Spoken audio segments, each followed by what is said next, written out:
Seoul in January did not forgive anyone.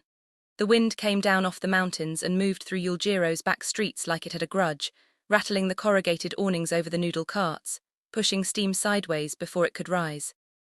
Kang Tae-jun had walked those streets since before he could remember their names, and he had never once needed a coat that couldn't stop a blade, let alone the cold. But that night, for reasons he would spend the next year trying to explain to himself, the cold was the thing he noticed first. He was 34 years old, and the organization that answered to him, the Biko, 700 men strong across 3 cities, older than the Republic itself, had never known him to stop walking for anything.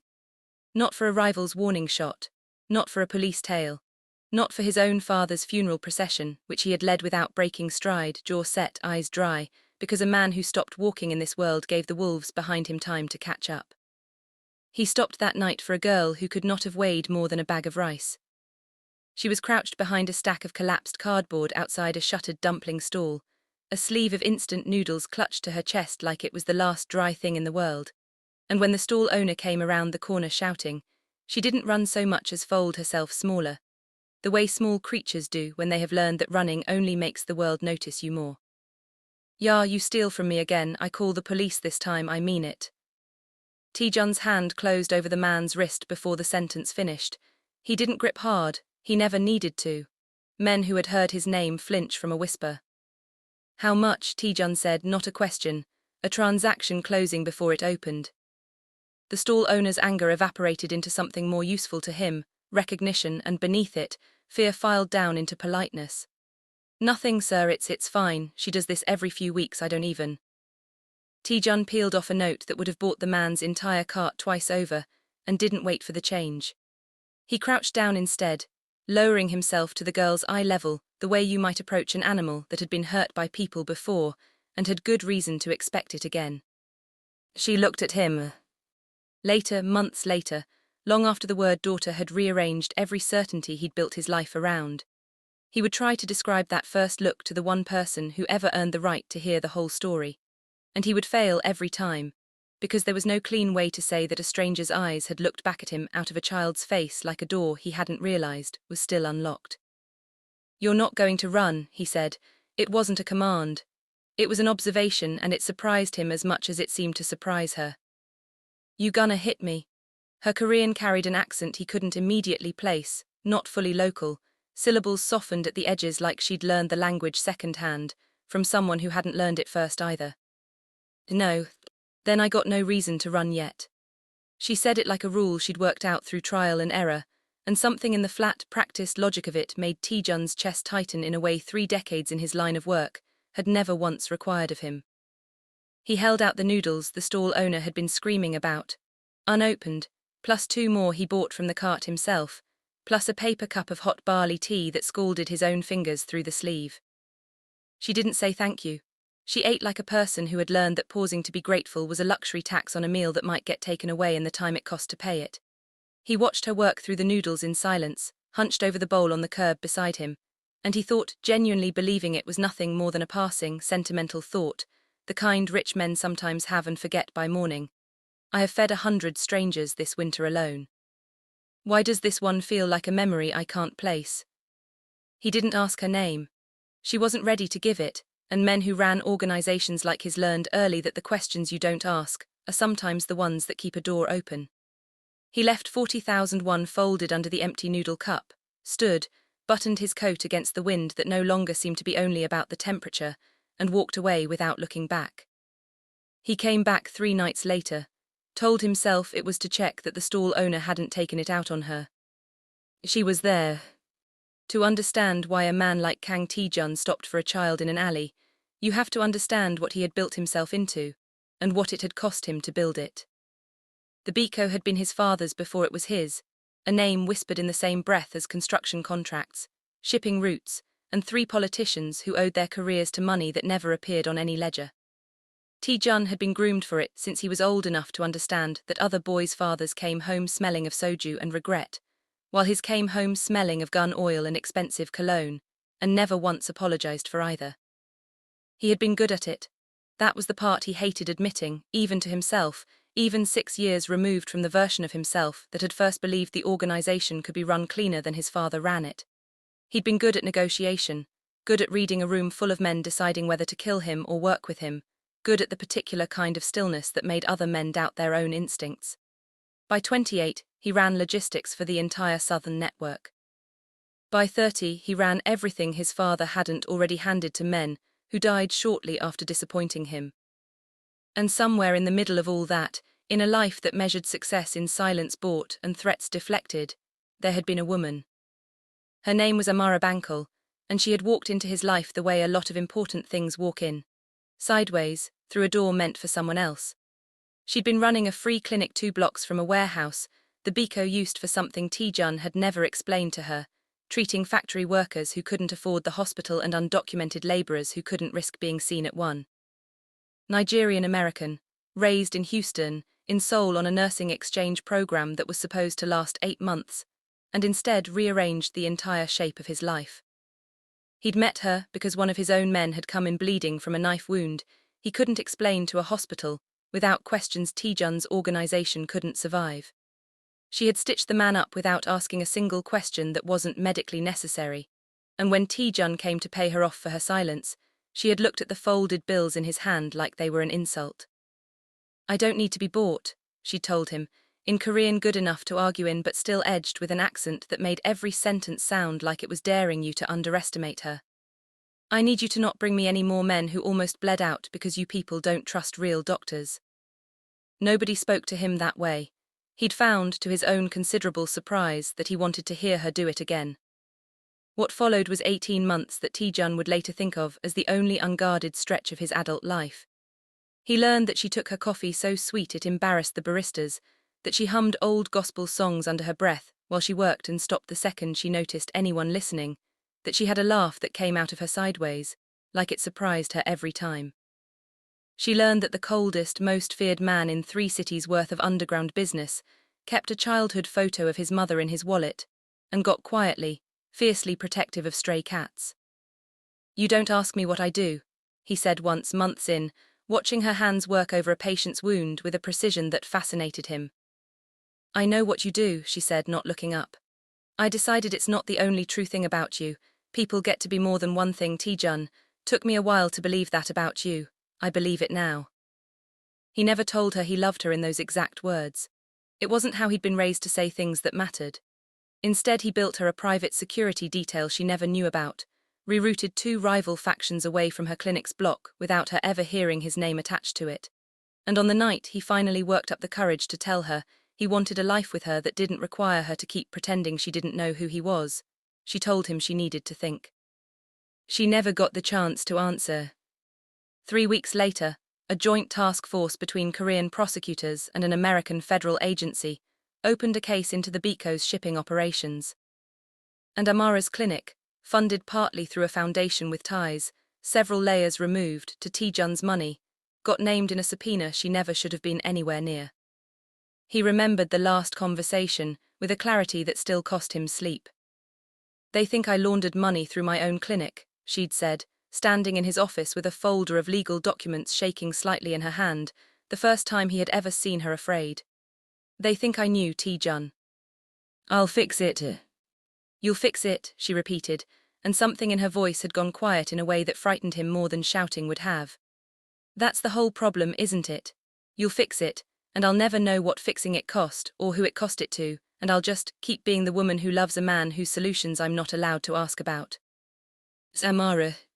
"I need time," she said. "Don't follow me, please, just give me that much." He gave her 4 days because he respected her too much not to. And on the 5th day he went to the clinic and found it closed.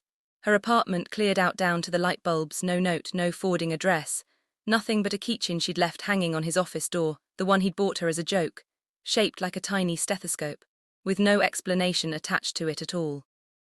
He searched for 11 months, used resources that would have frightened her if she'd known the scale of them.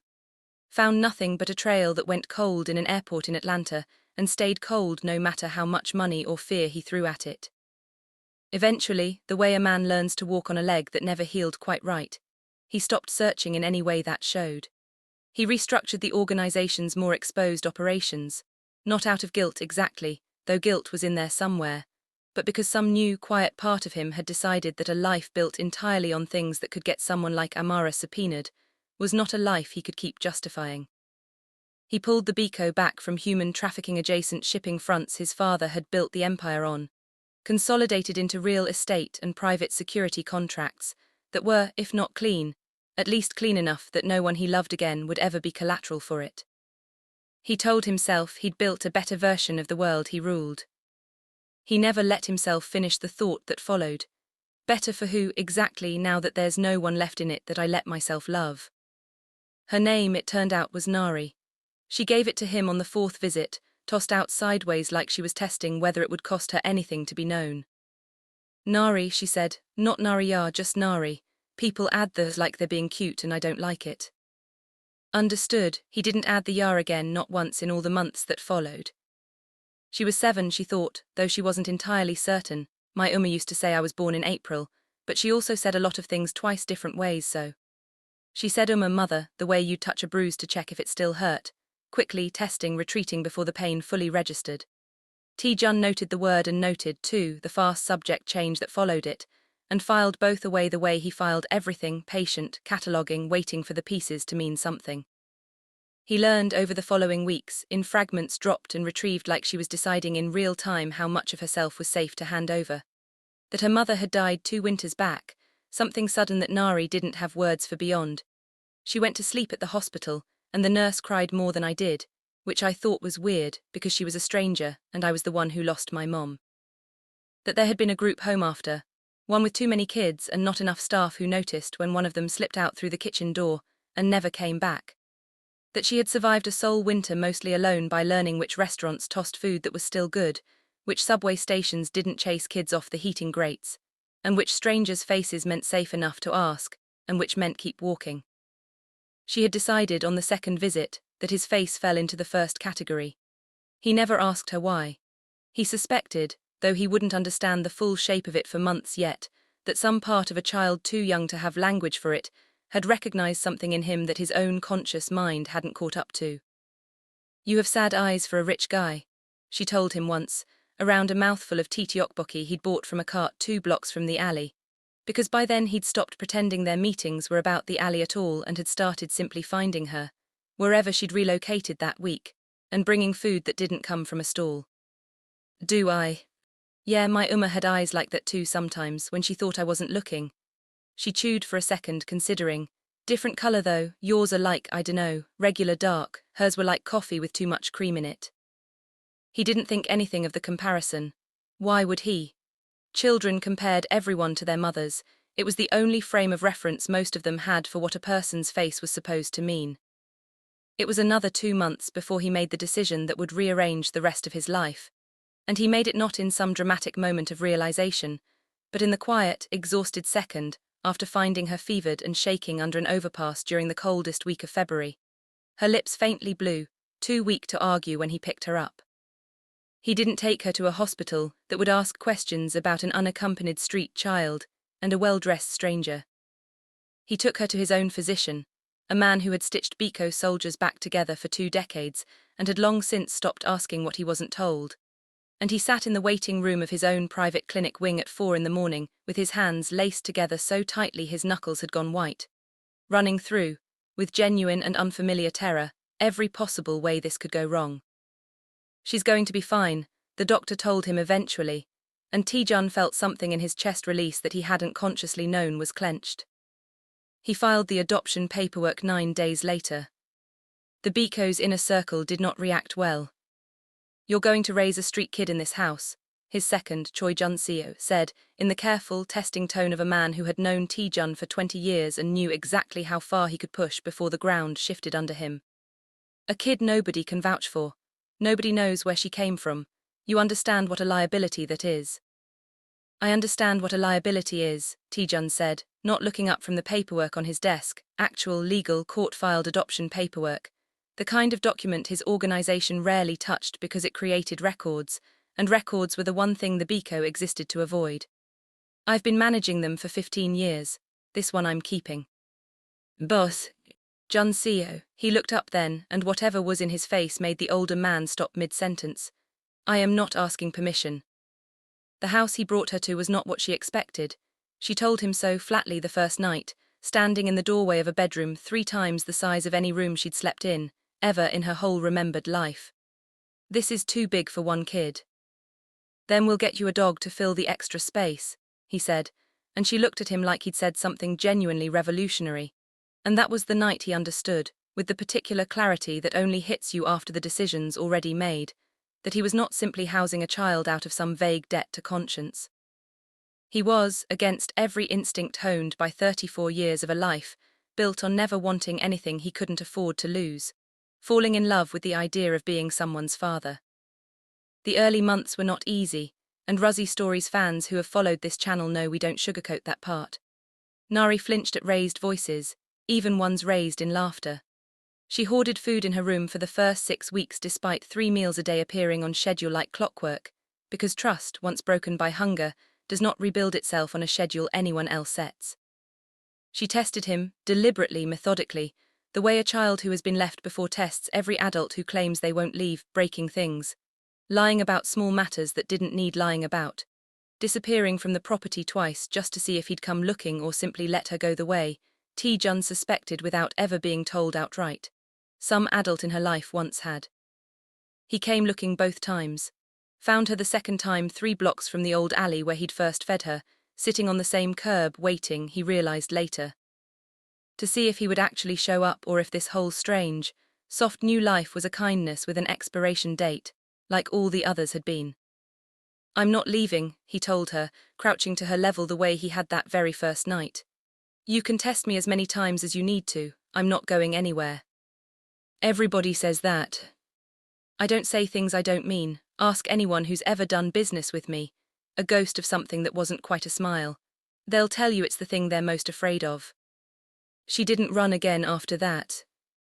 By spring, she called him Appa, father, for the first time, tossed out just as sideways as her own name had been months before, testing whether it would cost her anything, and Tae-jun, a man who had once ordered the restructuring of an international shipping network without his pulse changing, had to excuse himself from the dinner table for several minutes to compose his face in private. It happened, as these things so often do, by accident.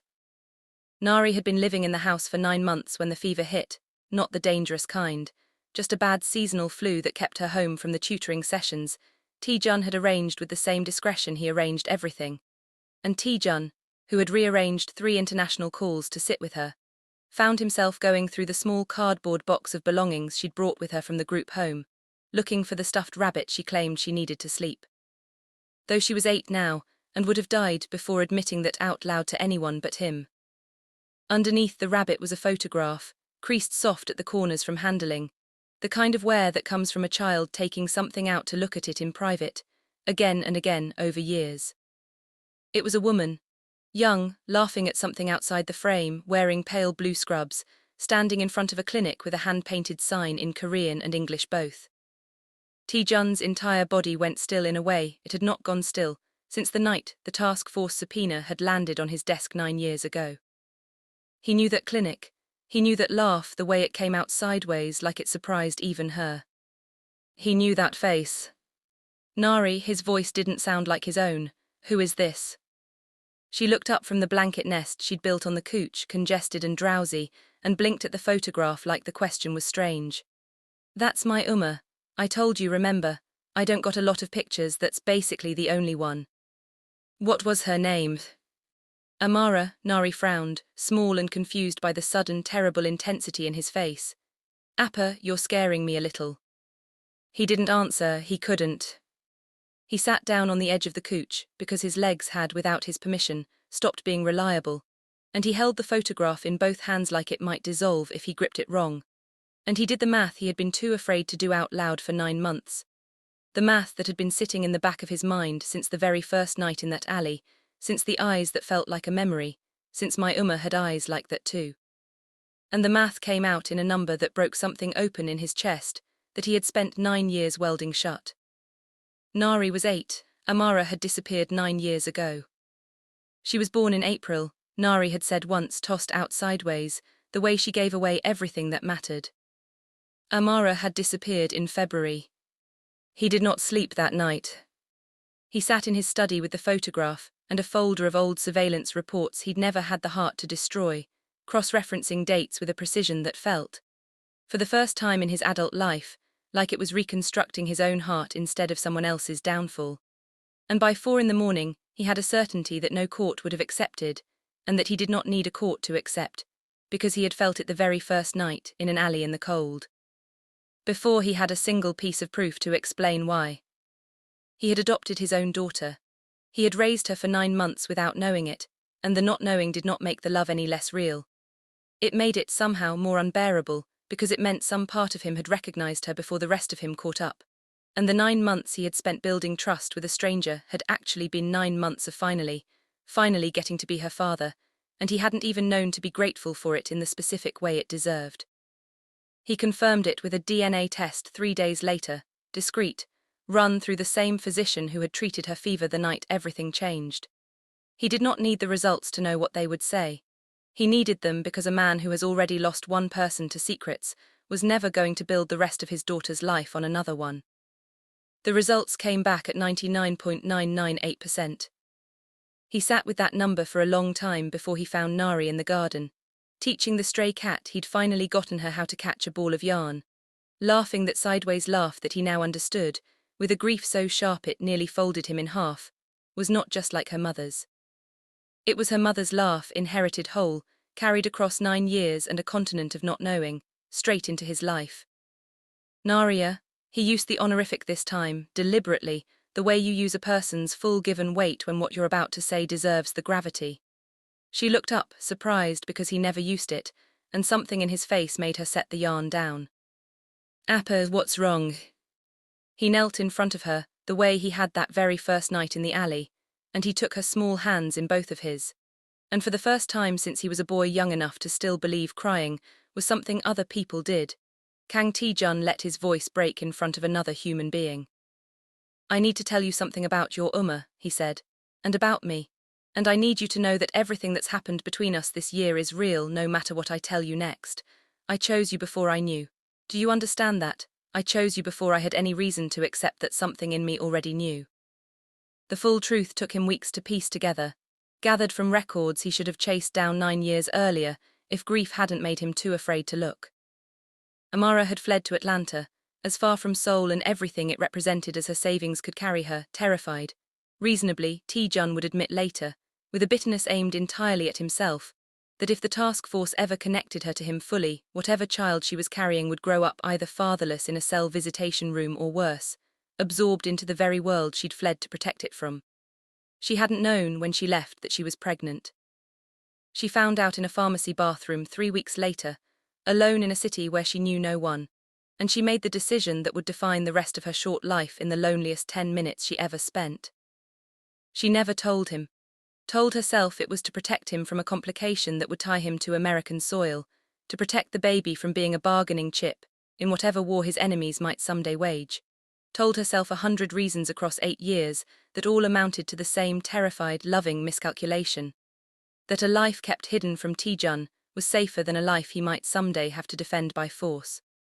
She'd raised Nari on nursing shifts and library story hours, and a photograph she kept of a clinic and a life she'd loved and been too frightened to trust.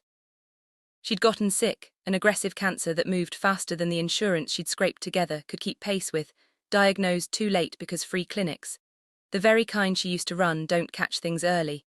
And she had died in a hospital room with her 8-year-old daughter holding her hand, having never once told anyone, not the hospital, not the social workers, not a single soul, who the father was because some final exhausted piece of her still believed that silence was the safest gift she had left to give.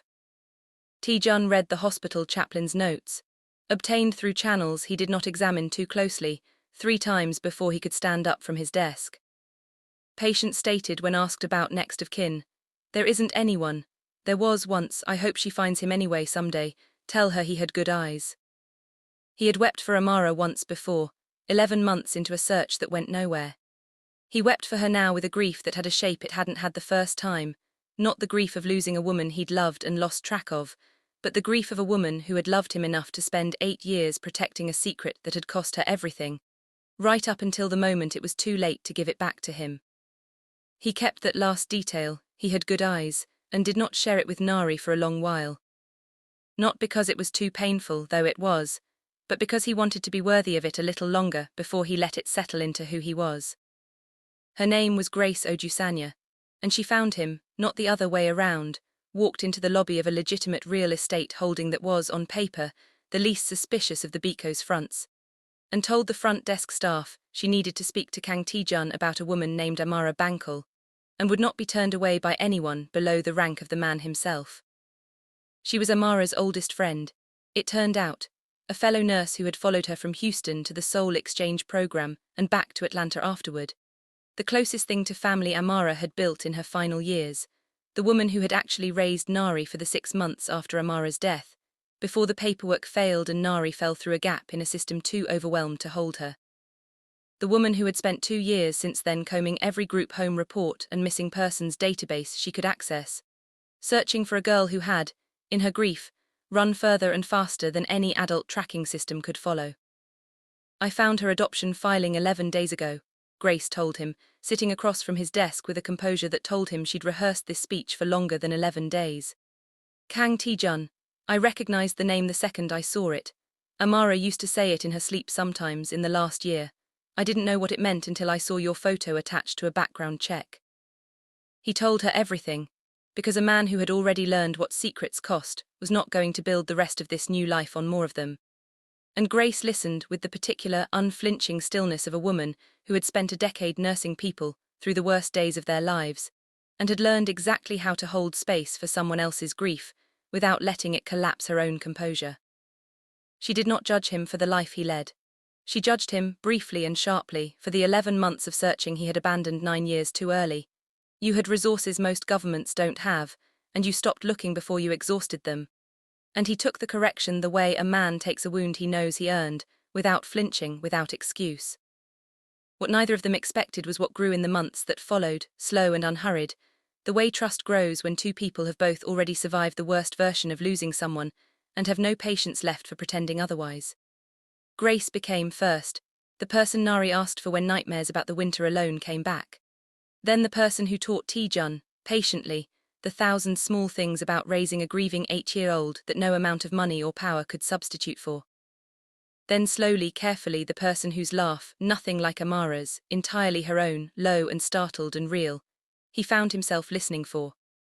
"I'm not her," Grace told him plainly, the night he finally worked up whatever nerve a man like him had left after everything, standing in his own garden while Nari slept upstairs under a roof that had, somehow, over one impossible year become an actual home.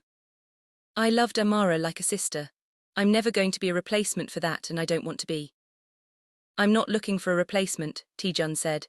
"I spent 9 years thinking love like that only happened to me once by accident and that I didn't deserve to get lucky twice.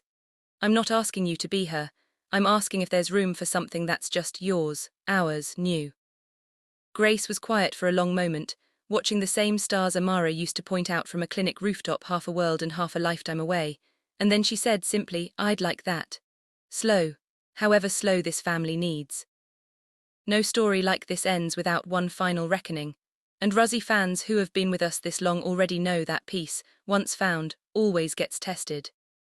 It came from a rival faction, the Chunma, an old enemy of the Bikos who had spent a decade waiting for exactly the kind of vulnerability Tae-jun had spent that same decade making sure he never had. A boss with no wife, no children, nothing soft enough to leverage that had been Tae-jun's armor for years, and it had worked precisely because it was true. A boss with an adopted daughter whose court paperwork was a matter of public record, whose face had been photographed twice by tabloid stringers outside her private school, whose existence had transformed the coldest man in 3 cities underground into something the Chunma's agging boss, Yoon Byung-chul, understood instantly as a weapon he could finally use. The threat came the way these things always do in this world, not shouted but delivered quietly, through a third party over tea, in the exact civil tone that makes threats in this genre so much more terrifying than shouting ever could. A photograph of Nari's school gate, time-stamped, delivered to Tae-jun's private line with no accompanying message at all, because none was needed. Choi Jun-sia wanted blood immediately.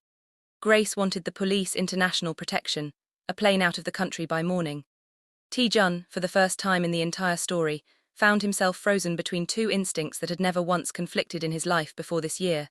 The instinct to solve every problem with the ruthless efficiency that had built his empire, and the desperate, new, terrifying need to protect something soft enough that ruthlessness might not be the tool that saved it.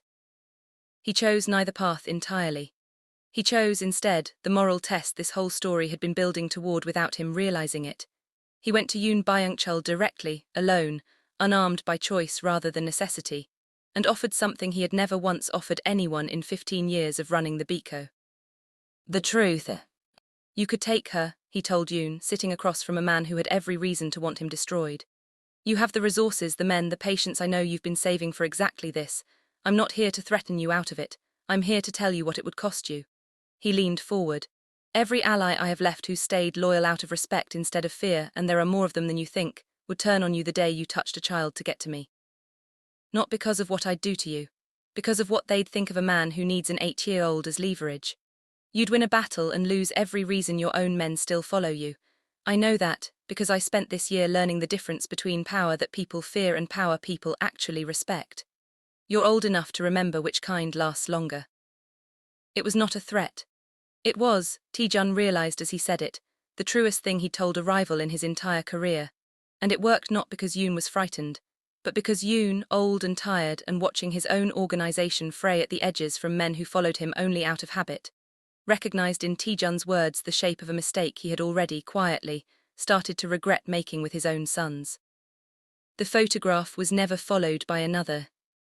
The threat over the following weeks simply did not materialize into anything more than what it had been. A test, in its own way, of whether Tae-jun's new softness had made him weak or simply made him different. And the answer, delivered not in violence but in the steady, unshaken calm with which Tae-jun continued walking his daughter to school himself every morning after that, security discreet but present, was answer enough for anyone still watching. The court finalized the amended records 6 months later, no longer an anonymous adoption, but a formal recognition of paternity layered over it, Kang Nari now carrying both truths in her name the way she'd earned the right to. The girl a man chose before he had any proof she was his, and the daughter that proof confirmed she'd always been. Grace moved into the house that spring, not rushed, not dramatic, simply the natural conclusion of a year spent building something real out of two people's shared grief and a little girl's slow, hard-won trust. She did not replace Amara in Nari's telling of her own story, and she never tried to. Instead, on the first anniversary of Amara's death that Nari spent in her new home, Grace sat with her in the garden and helped her plant a small tree in the corner nearest the kitchen window, where the morning light hit first. Your loved sunflowers, Grace told her. Even when she couldn't afford much else, she always found a way to have flowers in whatever room she lived in. I think it's because she liked things that turned their whole face toward the light, no matter what. Nari, 10 years old by then and steadier in her own skin than the frightened, cataloguing child who had once decided a stranger's face, fell into the safe enough to ask category on nothing more than instinct, looked up at the tree they'd just planted, and then up at the two adults standing over her, her father, still the most feared man in 3 cities to everyone who didn't know him the way she did, and the woman who had chosen, slowly and without needing anything in return, to become the second mother she never expected to get to have. I think she'd like it here, Nari said. She always wanted somewhere that felt like it was staying put. Tae-jun knelt beside her the way he had that very first night in the alley, the way he had every important night since, and he thought about a keychain shaped like a stethoscope that still sat, all these years later, in the top drawer of his office desk, and a photograph worn soft at the corners from a child's private, hopeful handling, and a chaplain's note that said tell her he had good eyes. And he understood fully for the first time that the family he'd spent a lifetime believing his line of work made impossible had been waiting for him the entire time, not despite the life he'd led, but folded quietly into the one unguarded corner of it he'd never fully let go of. She'd like it here, he agreed. I think we're going to make sure of it. The farmers' market Nari insisted on every Saturday morning had become, over the past year, the one part of Kang Tae-jun's week no business meeting was ever allowed to touch. She was 11 now, tall for her age, with a laugh that still came out sideways, and a habit of studying strangers' faces with a stillness that made adults twice her age uncomfortable, and made Grace, watching from a few steps back with 2 cups of coffee, and the particular contentment of a woman who had built exactly the family she'd once thought grief had cost her permanently, smile every single time. Choi Jun-seo had stopped calling it a liability sometime around the 8-month mark, right around when he'd started quietly bringing Nari sticker books from his own trips out of the country. And the rest of the organization had followed his lead the way organizations always follow the example set at the top. Not because they'd been ordered to soften, but because they'd watched their boss become something steadier and more respected, not less. Once he stopped hiding the one part of his life that had finally made all the rest of it make sense. Yoon Byung-chul retired from the Chunma 18 months later, handing leadership to a nephew with none of the old grievances, and the two organizations settled without ceremony or announcement into the kind of wary, functional peace that neither man ever bothered to name, but both, in their own way, understood as the closest thing this world offered to an apology. And on a cold morning much like the one that started all of it, steam rising sideways off the noodle carts, wind coming down off the mountains with its usual grudge, Kang Tae-jun watched his daughter press a paper cup of hot barley tea into the frozen hands of a stranger sitting against a shuttered storefront, watched her crouch to the boy's eye level the exact way she'd once been approached herself, and heard her say, in a voice that carried her mother's warmth and her father's unhurried patience in equal measure, "You're not going to run. I'm not going to hurt you. I just want to make sure you eat something warm." Tae-jun did not interrupt. He simply stood a respectful distance back, one hand finding graces without either of them needing to look, and let his daughter finish what a stranger's kindness had once started for her. A small, unbroken circle closing exactly where it needed to, in a city that had taken so much from all three of them and had finally, impossibly, given something back. He had fed 100 strangers that first winter, never once expecting any of them to change his life. One of them had turned out to be the only memory that ever truly mattered.